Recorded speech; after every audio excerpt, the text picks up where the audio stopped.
Reach Mercury Media. For all kinds of digital media production works, our professional team will create the best output. Consult with us today.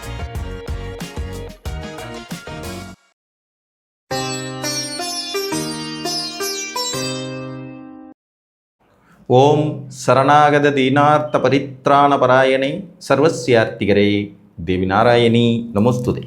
வணக்கம் நேயர்களே, இது மகாலட்சுமி ஜோதிடம் வழங்கும் காலச்சக்கரம். உங்கள் அன்பு ஜோதிடர் ஸ்ரீராம்ஜி பேசுகிறேன். அனைவரும் நலமுடன் இருக்கிறீர்களா? நன்றாகத்தான் இருப்பீர்கள், நன்றாக இருக்க வேண்டும்.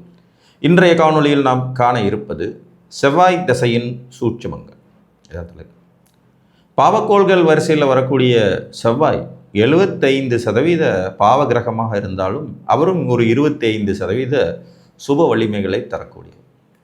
இன்னும் சொல்லப்போனால் இன்றைக்கு காலகட்டத்தில், அதாவது நவீன யுகத்தில், பாவக்கோள்களே ஜோதிட சாஸ்திரத்தில் அதிக வல்லமை மிகுந்ததாகவும் ஒரு மனிதனை வலிமை உடையவனாகவும் வெற்றிகரமானவராகவும் உருவாக்குகின்றன.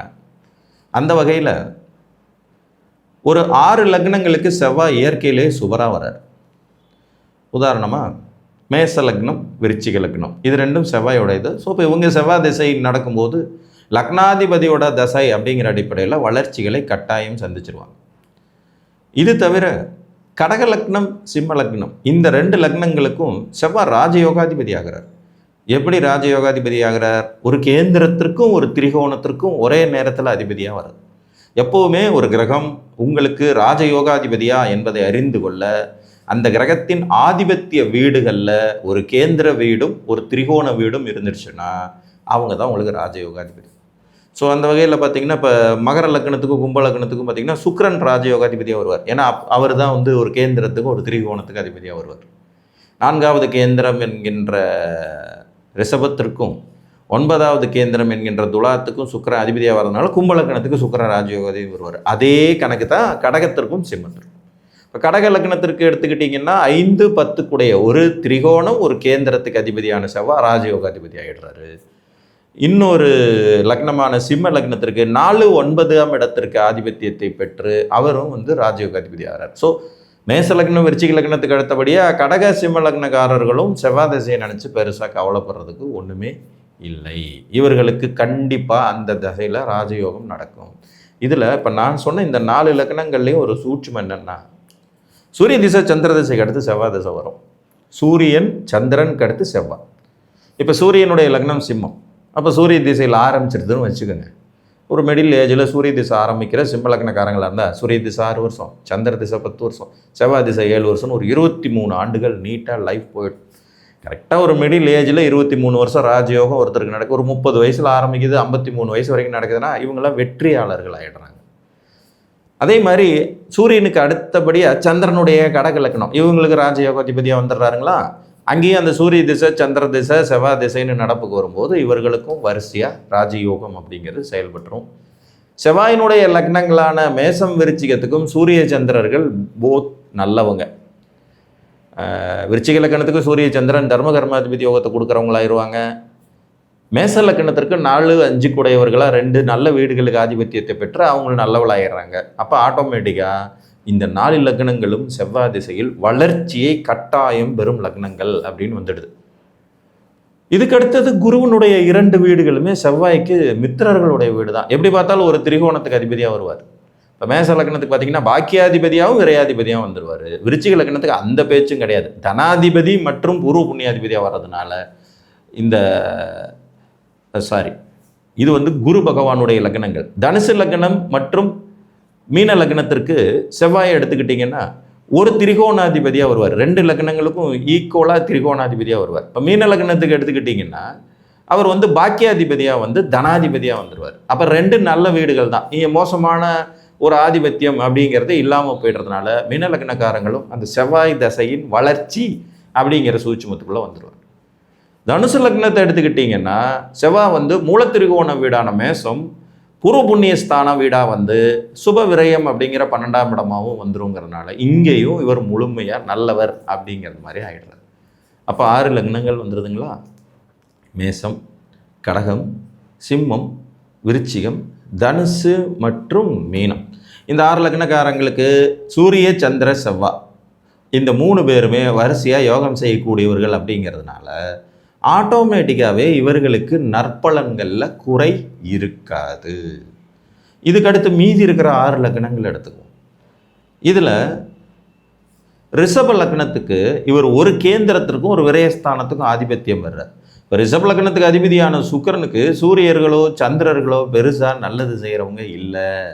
செவ்வாய் வரும்போது இந்த சூரிய திசை சந்திர திசையில் அதிகப்படியான நெகட்டிவை சந்திச்சிருந்தா செவ்வாய் திசை ஒரு ஆறுதலாக இருக்கும் அப்படிங்கலாம். இதில் ஏன் சமகிரகமாக இவங்க போயிடுறாங்க அப்படின்னா, ஒரு கேந்திரத்துக்கு அதிபதி பாவியாக இருக்கும்போது அவரால் ஓரளவுக்கு நற்பலன்களை தர முடியுங்கிற அந்த பேசிக் விதியின்படி ரிஷப லக்னம் 50-50 சாய்ஸில் தப்பிச்சிடும். அதாவது 50% நற்பலன் 50% விரயம் அப்படிங்கிறது மாதிரி போயிடும். இதே கணக்கு துலா லக்னத்துக்கும் வரும். துலா லக்னத்துக்கும் சூரிய சந்திரர்கள் பெருசாக நல்லது செய்ய முடியாத கிரகங்கள். அதுக்கு அடுத்து வர்ற செவ்வாய் 2-7 கூடைய பொதுவான ஒரு கேந்திரம் ஒரு தனஸ்தானங்கிற அமைப்பில் வர்றதுனால இவங்களுக்கும் ஒரு 50-50 சாய்ஸ். சில கண்டங்கள் அப்படிங்கிற அமைப்பு இருந்துட்டாலும் இவங்களுக்கும் 50-50 சாய்ஸில் இந்த தசைகள் ஓடிடும். அடுத்தது மகர கும்பம்ங்கிற சனி பகவானுடைய வீடுகளுக்கு செவ்வாய் எப்படிப்பட்ட ஆளாக வர்றாருன்னா, இங்கேயும் ஒரு சூட்சமும் 2 லக்னங்களுக்கும் இவர் கேந்திரத்துக்கு அதிபதியாக வருவார். பாவக்கோள் கேந்திரத்துக்கு அதிபதியாக வருவார். இப்போ கும்பலக்னத்தை எடுத்துக்கிட்டிங்கன்னா 10வது கேந்திரங்கிற வலிமையான ஒரு கேந்திரத்துக்கு செவ்வாயே அதிபதியாகி 3ஆம் இடங்கிற இன்னொரு யூஸ் இல்லாத வீட்டுக்கு துணை அமைப்பு அப்படிங்கிறதுல வந்துடுவார். ஸோ இதுலேயும் கும்பலக்னத்துக்கு பாருங்கள், சூரிய திசை சந்திர திசைக்கு அப்புறம் வர்ற செவ்வாய் திசைங்கிறதுனால ஒரு மாதிரி நெகட்டிவ் பலன்களை சந்திச்சுட்டு வந்துட்டு ஆறுதலான பலன்கள் அப்படிங்கிறது மாதிரி செவ்வாய் திசையில் போயிடும். ஸோ இவங்களுக்கும் அந்த 50-50 சாய்ஸ் அப்படிங்கிறத எடுத்துக்கலாம். இதே மகர லக்னத்துக்கு பார்த்தீங்கன்னா 4வது கேந்திரங்கிற ஒரு முக்கியமான வீட்டுக்கு அதிபத்தியம் 11ஆம் இடங்கிற லாபஸ்தானத்துக்கு அதிபதியாக வந்தாலும் கூடவே பாதகம் செய்யும் தகுதி கொண்டவருங்கிற அடிப்படையிலையும் வந்துடுற போது ஆட்டோமேட்டிக்காக இவங்களுக்கும் சூரிய திசை சந்திர திசைன்ற மோசமான 2 நிகழ்வுகளை கடந்துட்டு செவ்வாய்க்குள்ளே வரும்போது ஓகே அப்படிங்கிற லெவலில் இதுவும் வந்துடும். ஸோ இங்கேயும் 50-50 சாய்ஸில் வந்துடும்.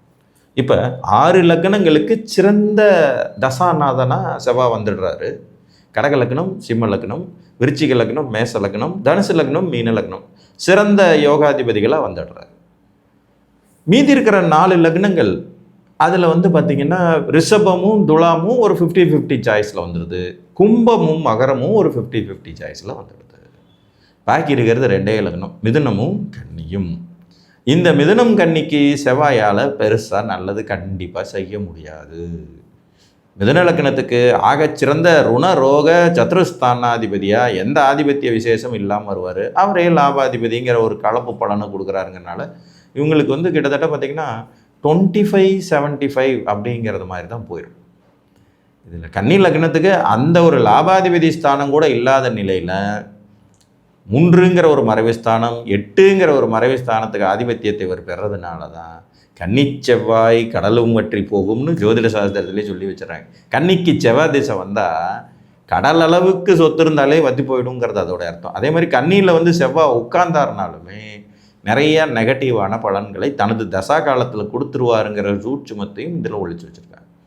அப்போ மிதுன கன்னி லக்னக்காரங்க மேக்சிமம் செவ்வாய் திசையை விரும்பாதிருத்தல் நன்று. அது வராமல் இருந்தால் சிறப்பு, வந்தால் அதுக்கு தகுந்த முன்னெச்சரிக்கை நடவடிக்கைகளை எல்லாம் வச்சுக்கணும் அப்படிங்கிறது தான் நிதர்சனமான உண்மை.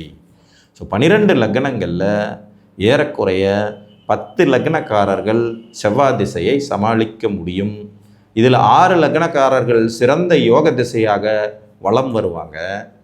பாக்கி இருக்கிற ஒரு 4 லக்னக்காரங்க, அதாவது மேசம், கடகம், சிம்மம், விருச்சிகம், தனுசு, மீனம்ங்கிற 6 லக்னக்காரங்களுக்கு இது சிறப்பான தசையாக இருக்கும். மகரம், கும்பம் மற்றும் துலாம், ரிஷபம் இந்த 4 லக்னங்களுக்கு செவ்வாய் ஒரு மாதிரி கலப்பு பலன்களை தர 50-50 சாய்ஸ் கிரகமாக இருப்பார். கன்னிக்கு முழுசாக கெட்டவர் ஆகிடுவார். மிதுனத்திற்கு கிட்டத்தட்ட 75% நெகட்டிவான பலன்களை கொடுக்கக்கூடியவராக வருவார். புரியுதுங்களா? சரி, செவ்வாய் திசை என்ன தரும்?